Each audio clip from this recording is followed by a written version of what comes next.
Hey everybody, I'm Ali Reza from Zafre, and today we're going to be building a carousel with an inertia effect. As you can see right here, it has an inertia effect as soon as we let go of the mouse, and it just keeps the carousel moving. And I'm going to tell you how you can change this effect so it fits your own site and you can use it for your own project. So then, let's get started. First of all, here's the actual Webflow project that I created that I have running right here. And this is the one we're seeing in my Chrome browser. So in order to get started, I'm just going to create a blank project and take it from there. Let's call it inertia effect.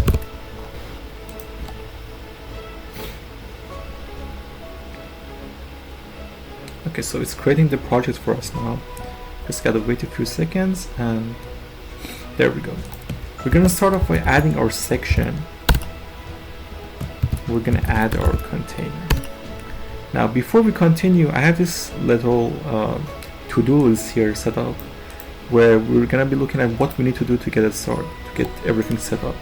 We have to set up the UI, which is what we're gonna be doing first. Then we're gonna make sure that the UI setup is actually responsive and it works for different devices and such. And we're gonna add our script to it so it actually has the functionality that we want it to. And every finally we're going to test it a little bit on different devices in our Chrome browser and make sure everything's working. So we're going to add a div right here in our container, and this div is going to be what's basically telling our carousel how to place itself on the screen. Now I'm going to be placing it at the center of my screen, but of course you can change it to however you want it to be. I'm going to call this carousel wrap, and I'm going to be setting it to flex center. I'm going to be setting it to width 100% of the container and height 100 view height.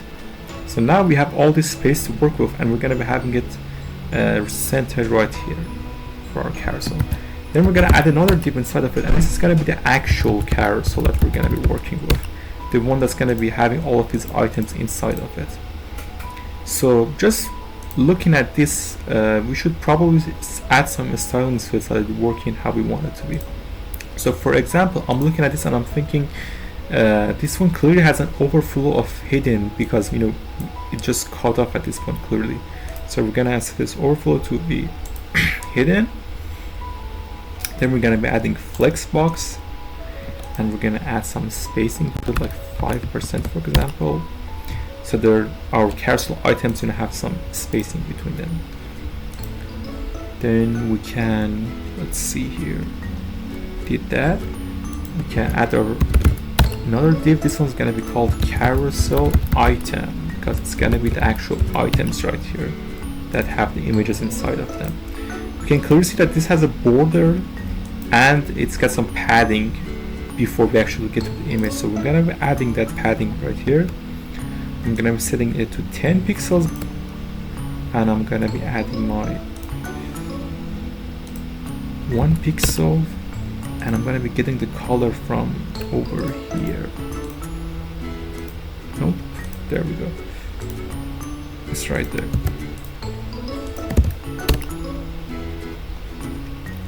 And we should probably get some other, let me check what I did here. Okay, yeah, we set the min width for 300 pixel and set the height for 100%.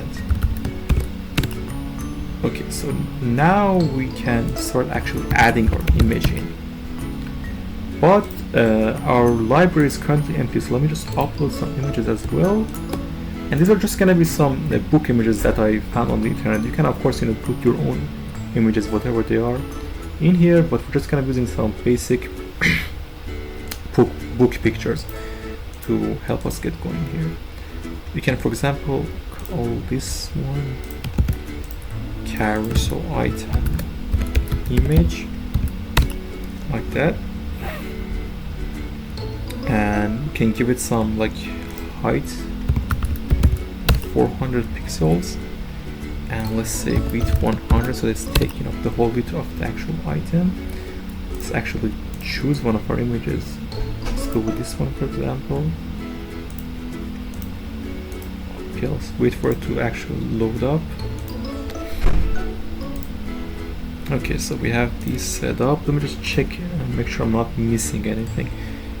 For the carousel image, 400, 100%, everything's looking nice. Good, okay. 300 pixels. Yep. Okay. So it seems like we got everything set up just fine.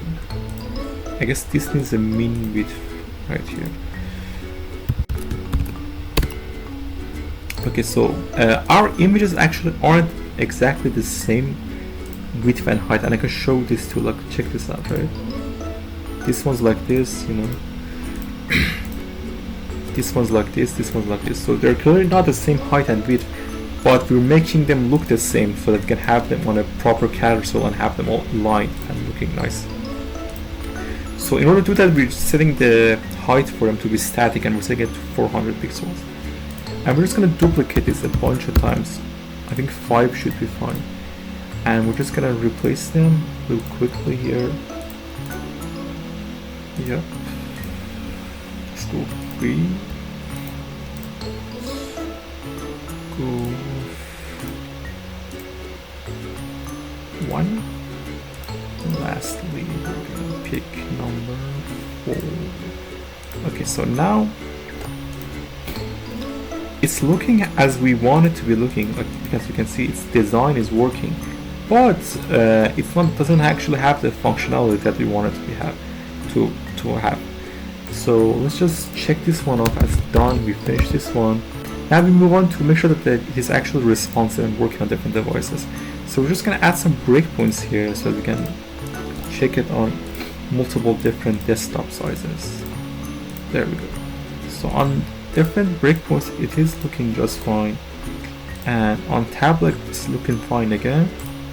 So on mobile is where it gets a little bit weird. As we can see, it's completely like, you know, snapped to the left of it, and there's no space left, and this looks pretty ugly. You can't even really see the actual border left right here. So we need to add some padding to our carousel on the left and right side of it, so it doesn't, you know, actually like snap to it like that. So let's just try something like 10 pixels for now. I'm gonna go Alt and add some padding, like 10 pixels in this case.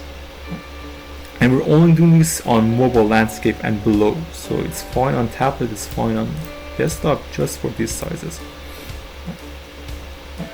There we go, now it's looking much better.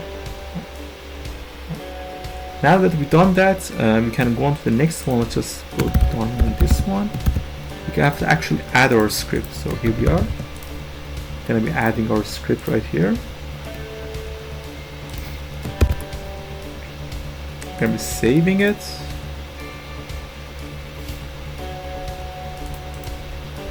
And we're gonna be publishing our site.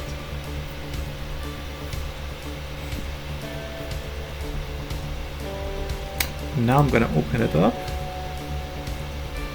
and here it is, and it's working as we want it to be working.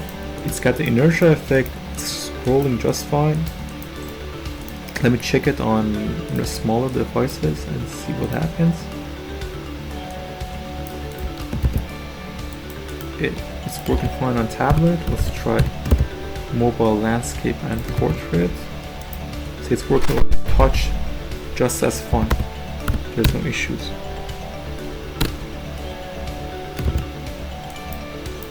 It's working fine on touch devices as well. So now all that's left is to, we added the script, now we have to, and we tested it, so now let's just add some finishing touches here. So this isn't super important, but if you pay attention, you can see that there is some difference here. In the Chrome version, and which is the final project, we have this like icon right here, this drag icon, this hand opening and closing, as you can see right here, and this isn't on our, you know, the one that we're currently working on. So here how we can add that. I'm gonna just copy the code from my final finished project and paste it in, and then I'm gonna talk about it. This is basically telling it that telling our carousel to have a cursor of grab and we make sure that it's working for all different browsers, and we're telling it that whenever it's active, which is whenever our client or user clicks on our carousel, it's going to change to grabbing instead of grab, which is the closed hand thing icon, and we're setting the cursor to move in case the browser doesn't actually support grab, which some browsers don't. So now we save, we publish to test it out, and it should be, fingers crossed, working just fine. There we are, it's working. Now you can see the hand icon. This like little icons and stuff can help user figure out what's happening, and it's a nice indication on how to use our carousel. So now for the actual final code, I'm gonna just we already published, I'm just gonna move on to the actual code I have here in VS Code, and I'm gonna have this in my GitHub as well, and you can check it right there. I may change some of these variable names there, right, but it's gonna be generally the same thing. So here I'm gonna have the like a basic TLDR version for the people that just wanna maybe change some small things and have it looking the way they want, and I'm gonna be explaining what the code actually does for someone who might wanna take this as like a base and then make some major improvements on it or major changes on it for their own project. So here's 3 things we need to pay attention to. First of all, this is the sliders, which is gonna be the carousel that we created before. We're gonna be giving that class, and if we don't, it's not gonna be working. So we have to give it the carousel, the div that actually has all the carousel items inside of it. But here's what's super important. We have the inertia multiplier. This is basically gonna be the speed. Like it's gonna tell our carousel, how fast or how slow should go. The bigger this number is, the slower this is gonna be, and the smaller it is, the faster it's gonna be. So I'm gonna show you what I'm talking about here. But this number also has to always be between 0 and 1. That's another thing you have to remember. So let's just increase this number to like 99 and see what happens. Let's just mess around with it and figure things out as we go. 99, save, publish.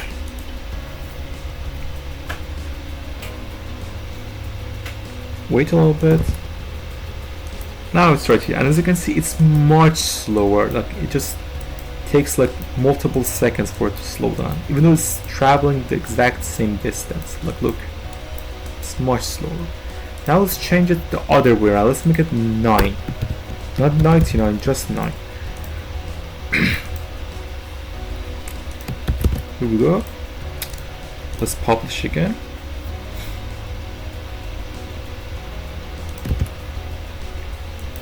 Okay, now it's almost instant. It's almost like a normal carousel. You can barely notice the actual inertia effect.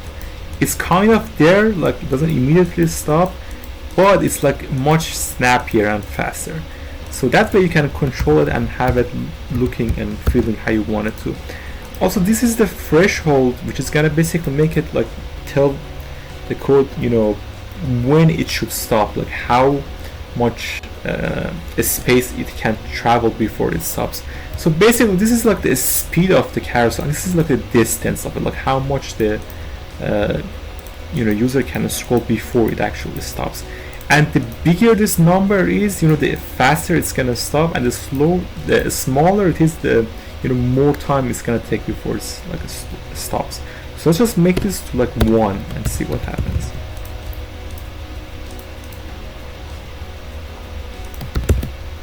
Like 0.1, figure it out. What happened? Let's see. Publish it, reload. And now, as you can see, even though we're using like the normal speed, like look at this. It's moving, but not that much, right? Now, like look at that. It's moving a lot more. Even though I'm moving my mouse the same amount, it's moving a bit more. But for this, it's not moving that much, you see? So this way you can change that as well. I'm gonna set it to the default. So that's for the most part all there is to it. Most of you should be able to work just fine with the code and get whatever you want done. For everyone that wants to build on what I've already built here, here's like a general gist of how things work here. basically as soon as the user actually clicks on our page or touches our page, we're gonna run a function like this, mouse handle mouse down, which is gonna basically calculate the coordinates as far as the x-axis goes of where the user mouse in or where their finger is on the page, and it's gonna be doing it starting like this. It's like, imagine this is like 0 and this is the the maximum number for it. Like let's just say this is like 1,000, so our number can go from, our x can be anything between 0 to 1,000. So for example, if a mouse is at the middle, it's gonna be 500. If it's like this, it's gonna be 250. It's gonna be 0 over here, 750 right here, and 1,000 right here. And then you use that number as the base point, and you store it in a variable called start x. Then while the user is moving their mouse or their finger with touch move and mouse move, we're gonna run this function, and this is gonna tell it that you should move the carousel in accordance to how the user is moving their mouse. So if you go from left to right, so from right to left, it's gonna move like this, and the other way around is gonna move like this. So far this is like a basic carousel, right? Nothing too special. And here's the catch, right? Let's just say I remove this code right here. Let's see, handle mouse up. There we go. Now we store it and save it, and we like publish it again.